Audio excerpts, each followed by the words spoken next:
Hi everybody, happy Sunday. I hope that wherever you are and whatever you are doing, you are safe, you are well, and you are with people you care about who also care for you.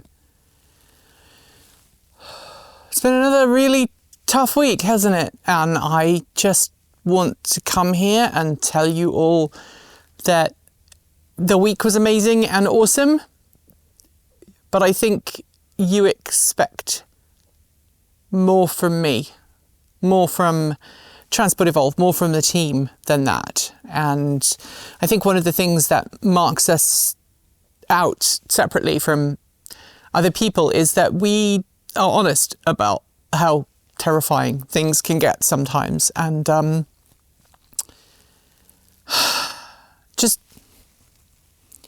just know that we are all in it together. I know that doesn't really help, but I don't know, maybe it does.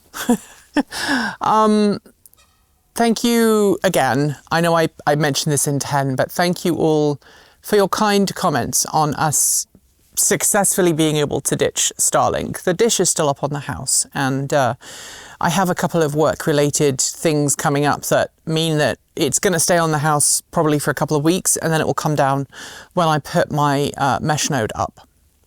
There was some really nasty, visceral, horrific comments on that video, many of which just got deleted because they were so vile. I tried to keep the non-vile ones up as best as I could. We had some amazing people comment and kind of help defend our position, which was lovely. But the whataboutism on display there was just, yeah. And a lot of gaslighting. And honestly, it reiterated something to me that I have not wanted to acknowledge for a really long time, but I have known in my heart, and that is that the EV community is no longer a community. It's just a bunch of people who own EVs, and whatever community that did exist, whatever camaraderie that existed. Sorry, late in the day. I've turned my filter off for this video, as I do. I don't know if you've noticed, I try and turn off my filter for the Sunday and the chicken, as we call it. Anyway, camaraderie. Yeah, that's the word. Seems to have all vanished, and it's just about personal attacks, and it's horrid, and I hate it. And I think if I could go back in time and tell myself, you know, this is what you should do for a career, it definitely wouldn't be teaching, and it definitely wouldn't be this. Anyway, on to dumping their valve as they go right past the house. On to hopefully better topics, which is, what do you think? That's just the topic of today's Sunday Musing. I know I've taken a while to get there.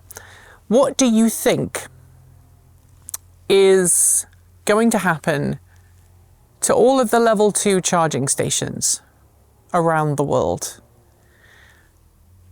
I say level 2 around the world because I think most people are now buying EVs with fast charging capabilities.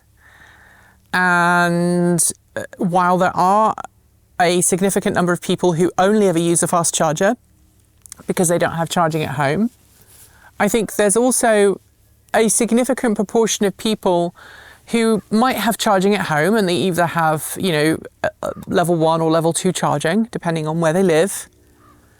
But I also fear that all of the public charging stations that operate on level 2 are disappearing. And I say that there's a local supermarket near me that used to have a level 2 charging station in its parking lot that wasn't working fairly. That's fair to admit, but it's just been removed. I've noticed other level 2 charging stations disappearing. And as companies are pushing and pushing and pushing and pushing and pushing for fast charging, and there might be a dog coming out here any minute, just as a warning, so you might get Sky going bark, bark, bark. We are also in a position where Level 2 charging stations are being abandoned, they're not being repaired, and there are people who still use them. So if you have an early Nissan Leaf or a Chevrolet Spark or an early Chevy Bolt that doesn't have DC fast charging, you need that level 2 charging. Told you she'd come out, didn't I? You need that level 2 charging. I don't know if you can even hear her because noise cancellation will have kicked in, but my dogs have just come outside. That level 2 charging is important to allow older EVs to charge, to allow older EVs to stay on the road. A lot of early electric motorbikes, the Zeros, for example, only have level 2 charging. My Vectrex only has level 1/level 2 charging.